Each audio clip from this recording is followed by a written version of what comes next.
बिस्मिल्लाहिर्रहमानिर्रहीम। अस्सलाम वालेकुम। यूट्यूब चैनल पर तारिक मतीन आपको खुशामदीद कहता है। फजलुर्रहमान साहब फंसते जा रहे हैं, उनकी मुश्किलात बढ़ती जा रही हैं। फजलुर्रहमान साहब को नैब ने खुद तो एक सवालनामा दिया हुआ है, लेकिन उस पर जो रवैया उन्होंने इख्तियार किया है वो रवैया अपने आप में एक सवालिया निशान है। मगर फजलुर्रहमान साहब के जो करीबी लोग हैं वो भी अब बुरी तरह से एक दलदल में धंसते जा रहे हैं और ये तमाम चीजें घूम फिर के आएंगी बिलाखिर फजलुर्रहमान के जाल में फंसने के सूरत में हमारे सामने। इस वक्त देखिए हो क्या रहा है। फजलुर्रहमान साहब के भाई को ज़ियाउर्रहमान को तलब किया गया है नैब की जानिब से मंगल को 26 जनवरी को। फजलुर्रहमान साहब के जो दामाद हैं फयाज अली, ये उनकी जमात के एक रहनुमा हैं, सीनियर रहनुमा, उनके साहबजादे हैं और फजलुर्रहमान साहब के दामाद हैं। इनको फिर 28 जनवरी को तलब किया गया है। फजलुर्रहमान साहब के भाई की पहले बात करें और फजलुर्रहमान साहब के भाई को जो तलबी का नोटिस है उस पर पीडीएम का और फजलुर्रहमान साहब का जो मौक़िफ़ है उस पर एक जवाब भी मैं आपको देता हूं। फजलुर्रहमान साहब के जो भाई हैं ज़ियाउर्रहमान साहब, इन पर इल्जाम यह है कि इन्होंने करप्शन की है, इनके नाजायज असासे हैं, ये खुद गैर कानूनी तौर पर हिस्सा बने हैं इस सिस्टम का जिसमें वो प्रोविंशियल मैनेजमेंट सर्विस में नौकरी पर आए और साथ में इन्होंने गैर कानूनी भर्तियां भी की हैं। अफगान कमिश्नरेट में इन्होंने जिम्मेदारियां सरंजाम दी। 2007 में फजलुर्रहमान के भाई ज़ियाउर्रहमान ये प्रोविंशियल मैनेजमेंट सर्विस का हिस्सा बने। एक मुकाबले का इम्तिहान होता है, उसके नतीजे में आप इसका हिस्सा बनते हैं। लेकिन 2007 में जब ये इसका हिस्सा बने तो खिलाफ कानून हिस्सा बने। उस वक्त एमएमए की हुकूमत थी, मुत्तहिदा मजलिस अमल की हुकूमत। अकरम दुर्रानी फजलुर्रहमान साहब की जमात के सीनियर रहनुमा और उस वक्त के वजीर आला, उन पर उनकी टीम पर इल्जाम है कि उन्होंने अपनी जमात के कायद के भाई को यहां एडजस्ट किया था। फजलुर्रहमान साहब का जो कहना है कि यह पीडीएम की वजह से है, अपने भाई के हवाले से। उसकी अगर बात करें तो पीडीएम जो है यह हमारे सामने वजूद में आती है सितंबर के आखिर में, लेकिन फजलुर्रहमान के भाई की पहली तलबी होती है अगस्त में, दूसरी तलबी होती है दिसंबर में और अब यह उनकी तीसरी तलबी है। इससे पहले वो नैब से ताउन नहीं कर रहे। एक सरकारी मुलाजिम है जिसको नैब बुला रही है कि तुम्हारे गैर कानूनी असासे हैं, तुमने करप्शन की है, तुमने गैर कानूनी भर्तियां की हैं और तुम खुद भी गैर कानूनी तौर पर इस सिस्टम का हिस्सा बने हो, लेकिन वो ताउन नहीं कर रहा। वो सरकारी मुलाजिम जो है वो ताउन नहीं कर रहा। तो ये मामला है। ये कहना कि ये पीडीएम की वजह से है, तो फिर अगस्त में उनकी तलबी हुई थी पहली बार। फजलुर्रहमान साहब की जो दामाद हैं फयाज अली, इन्हें 28 तारीख को तलब किया गया है और इनसे जो सवालात होंगे गैर कानूनी असासों पर, उनके गैर कानूनी असासे हों, ज़ियाउर्रहमान के गैर कानूनी असासे हों या दीगर लोग जिनसे इस वक्त तफ्तीश हो रही है, जिनके बारे में आपको अभी आगे बताता हूं, ये तमाम लोग घूम फिर कर पहुंचते हैं फजलुर्रहमान तक।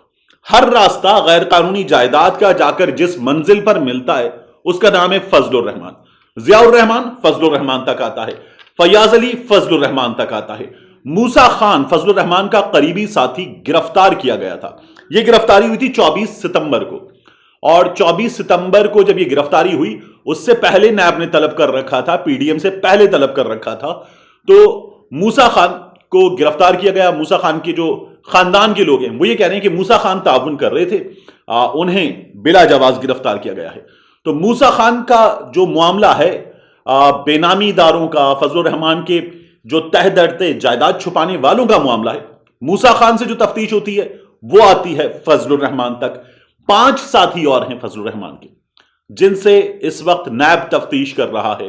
ये फजलुर्रहमान साहब के बेनामीदार हैं और जो फजलुर्रहमान साहब की अरबों की जायदाद सामने आ रही है उसमें इनके नाम हैं और इनके नामों पर ये छुपाई गई है। अब इस वक्त फजलुर्रहमान साहब जो हैं वो ये कह रहे हैं कि ये सब कुछ मुझ पर इसलिए किया जा रहा है कि मैं इमरान खान के खिलाफ पीडीएम का सरबराह हूं। और फजलुर्रहमान साहब को जब नैब बुलाता है, उनके घर सवालनामा लेकर जाता है तो वो कहते हैं जी घर पर नहीं है। कोई मुलाजिम उसे قبول کرنے سے وصول کرنے سے انکار کر دیتا ہے. یہ اس کو ہدایات ہیں فضل الرحمان کی جانب سے. فضل الرحمان کو جب بلاتے تو پوری جماعت کہتی ہے کہ ہم 5 لاکھ لوگ لے کر نیب پر جائیں گے, چڑھائی کر دیں گے. فضل الرحمان کو بلاتے تو جماعت کہتی ہے, عبدالغفور حیدری کہتے ہیں کہ ہم راولپنڈی میں GHQ کے سامنے دھرنا دے دیں گے. یہ فضل الرحمان کو بلاتے اور فضل الرحمان جو ہے وہ نیب پر حملے کی دھمکی دیتے ہیں, بالکل جیسے مریم نواز شریف صاحبہ نے کیا تھا جب انہیں لاہور بلایا گیا تھا اور پتھراؤ کیا گیا تھا. اب یہ نیب ہے, یہ وائٹ کالر کرائم کی تفتیش کا ادارہ ہے. یہ کوئی وہ فورس نہیں ہے جس کے ہاتھ میں گنز ہوں گی, جس کے لوگوں کے ہاتھ میں ڈنڈے ہوں گے, اور یہ جو ہے باقاعدہ طور پر ٹریننگ یافتہ لوگ نہیں ہیں لڑائی کے لیے کہ یہ جا کر فضل الرحمان کے جتھے سے لڑیں گے, مریم نواز کے پتھر برداروں سے لڑیں گے. یہ نیب کے لوگ ہیں, یہ وائٹ کالر کرائم کو پکڑنے والے لوگ ہیں.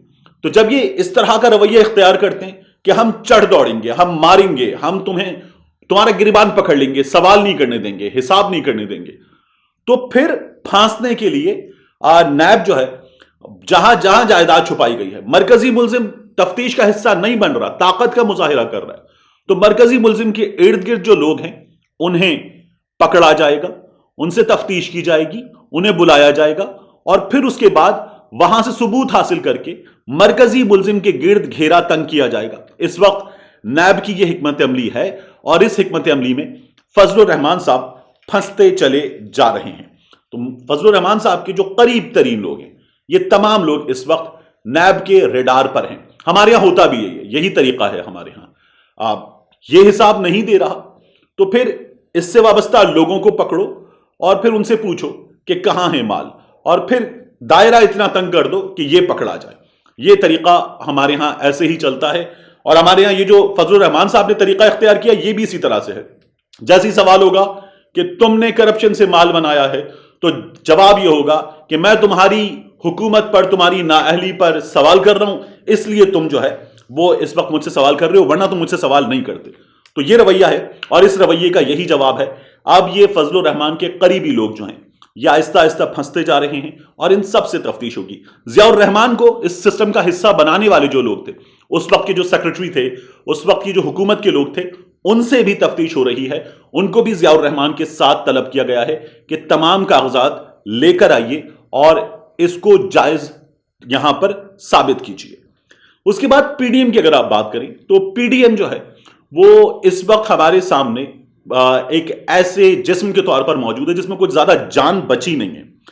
اور پی ڈی ایم نے جب یہ فیصلہ کیا ہے کہ وہ سینٹ الیکشن لڑیں گے, اول تو یہ سینٹ الیکشن سے انکاری تھے, مگر اب لڑنے جا رہے ہیں اور مل کر لڑیں گے. اب جب یہ فیصلہ ہمارے سامنے بڑی حد تک آ رہا ہے, مکمل طور پر ابھی بھی نہیں آیا, تو اس میں جو چھوٹی جماعتیں ہیں جیسے جمہوری وطن پارٹی ہے, ساجد میر صاحب کی جماعت ہے, یا اس میں اختر مینگل صاحب کی جماعت ہے, یا دیگر لوگ ہیں, تو ان لوگوں نے کہا ہے کہ ٹھیک ہے مل کر لڑیں گے, آپ کو ووٹ دے دیں گے, سینٹ الیکشن میں ہمارا حصہ کیا ہوگا.